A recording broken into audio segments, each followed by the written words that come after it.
अचूक और अवैध, ऐसे बाण जो किसी भी अस्त्र के इस्तेमाल से पहले ही संपूर्ण युद्ध का विनाश कर दे। ऐसे थे नवदुर्गा के वो 3 बाण। अगर इन बाणों का इस्तेमाल महाभारत में होता तो निश्चय ही ये युद्ध कुछ दिनों में तो क्या, कुछ क्षणों में ही समाप्त हो जाता। जी हाँ, हम बात करने जा रहे हैं भीम और हिडिंबा के पुत्र और घटोत्कच के पुत्र बर्बरीक की। बर्बरीक को 3 बाणधारी, शीश के धनी और हरे का सहारा खाटू श्याम के नाम से भी जाना जाता है।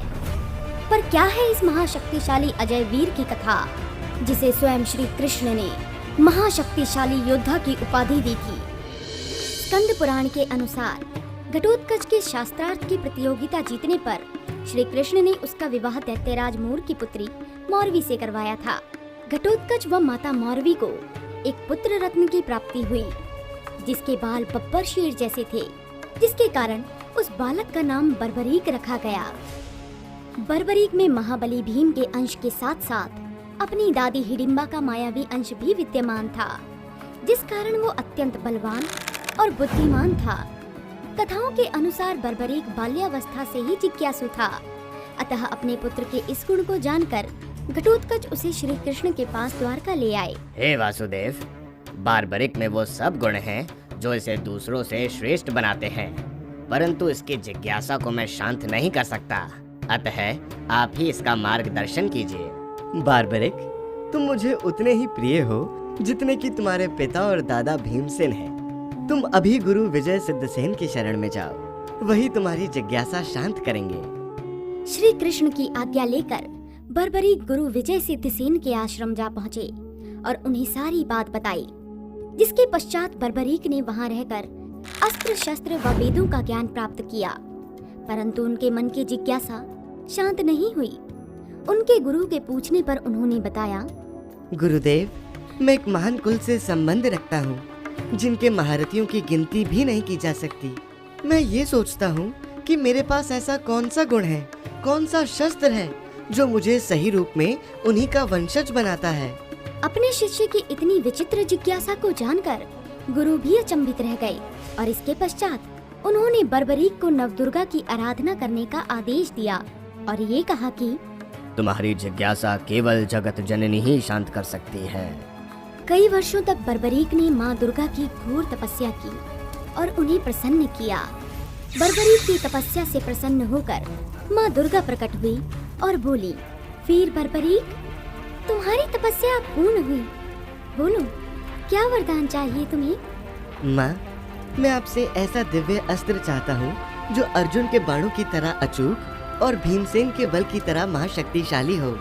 मुझे ऐसे अस्त्र का वरदान दीजिए जो आज से पहले ना किसी के पास था और ना ही मेरे बाद किसी के पास होगा। तथास्तु।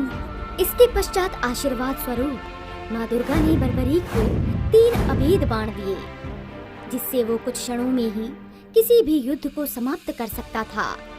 इतने शक्तिशाली बाणों को पाकर बर्बरीक सबसे पहले अपनी माँ मौरवी के पास पहुँचे और बोले, माँ, मेरी बरसों की जिज्ञासा आज शांत हो गई है।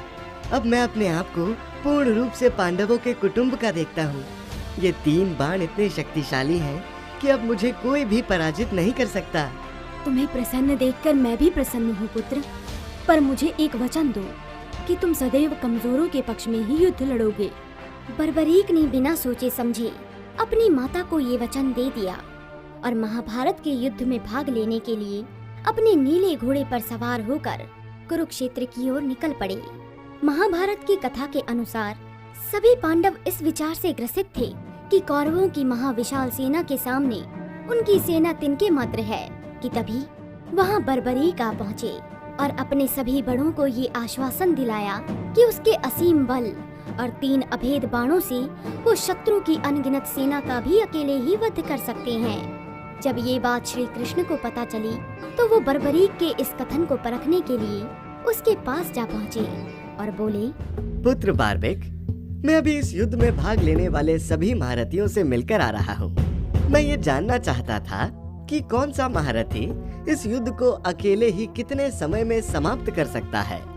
कृष्ण बर्बरीक को बताते हैं कि पितामह भीष्म 20 दिनों में, गुरु द्रोण 25 दिनों में, कर्ण 24 दिनों में और अर्जुन 28 दिनों में अकेले ही महाभारत का युद्ध समाप्त कर सकते हैं। हे वासुदेव, वे सभी महारथी हैं और मैं उनकी शक्तियों पर कोई संदेह नहीं करता, परंतु मैं अपने इन 3 बाणों से पल भर में ही दुश्मन की सेना को समाप्त कर सकता हूँ। और वो कैसे? बर्बरीक कृष्ण को बताते हैं कि ये 3 बाण उन्हें नवदुर्गा से प्राप्त हुए हैं। पहला बाण शत्रु को चिन्हित करता है, चाहे फिर वो कहीं भी छिपा हो, और दूसरा उन अंकित निशानों को भेद देता है, और तीसरा इस्तेमाल किया तो सभी का सर्वनाश निश्चित है। कृष्ण बर्बरीक की इस शक्ति के बारे में जानकर आश्चर्यचकित हो जाते हैं, और जैसे ही बर्बरीक के इन 3 अभेद बाणों के बारे में दुर्योधन को पता चलता है तो वो बर्बरीक के पास आता है। उस समय बर्बरीक ध्यान मुद्रा में बैठे थे। दुर्योधन ध्यान में बैठे हुए बर्बरीक को अपनी गदा से मारने का प्रयास करता है, परंतु अंगराज कर्ण उसे ये कहकर रोक देते हैं कि किसी निहत्थे और ध्यान में बैठे को मारना सबसे बड़ा अपराध है।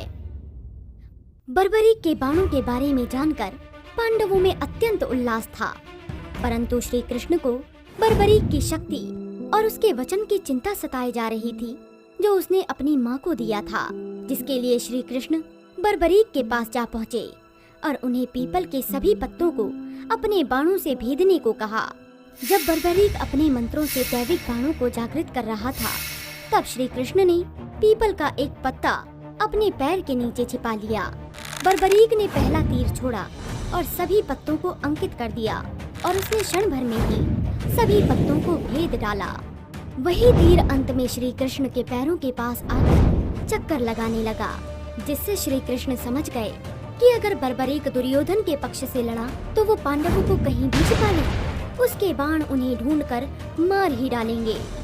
वीर बर्बरीक, मेरा एक प्रश्न है जिसका जवाब केवल तुम ही दे सकते हो।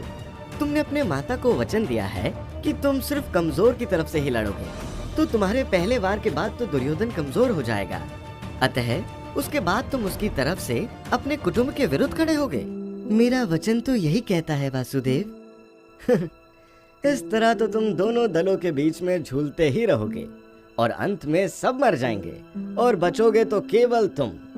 फिर धर्म युद्ध का निर्णय क्या होगा? तो आप ही बताइए, मैं क्या करूं केशव? आप मेरे गुरु भी हैं और बड़े भी। आपने सदैव ही मेरा मार्गदर्शन किया है। आप जो भी कहेंगे वो मुझे स्वीकार होगा। अगर ऐसा है तो तुम्हें गुरु दक्षिणा देनी चाहिए।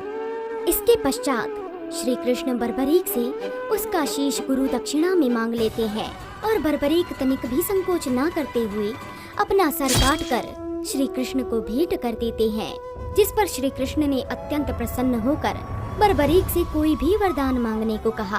और बर्बरीक बोले, हे श्री कृष्ण, मेरी इस महाभारत के युद्ध को देखने की बड़ी इच्छा है।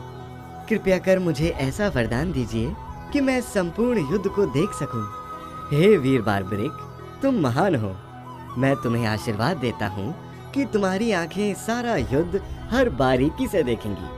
तुम सब कुछ साफ साफ सुन पाओगे और तुम्हारी बुद्धि दोनों पक्षों को समान रूप से आंकेंगी। इतना ही नहीं, तुम्हारा कमजोरों के लिए लड़ने के गुण के कारण तुम्हें हारे का सहारा खाटू श्याम के नाम से जाना जाएगा। इसके पश्चात बर्बरीक के सर को एक ऊंचे पहाड़ पर रखने की व्यवस्था की गई, और वहां से उन्होंने महाभारत के युद्ध को हर पहलू से देखा। तो मित्रों, ये थी कथा वीर योद्धा बर्बरीक की, जो अगर महाभारत के युद्ध में भाग लेता तो मात्र 1 मिनट में ही सारे युद्ध को समाप्त कर देता। आपको ये वीडियो कैसी लगी और आप अगली वीडियो किस महावॉरियर की देखना चाहते हैं, हमें कमेंट सेक्शन में लिखकर बताइए। और अगर आपने हमारे चैनल को अभी तक सब्सक्राइब नहीं किया है तो अभी कीजिए, और हाँ, बेल आइकन को दबाना मत भूलिएगा। ओम नमः शिवाय।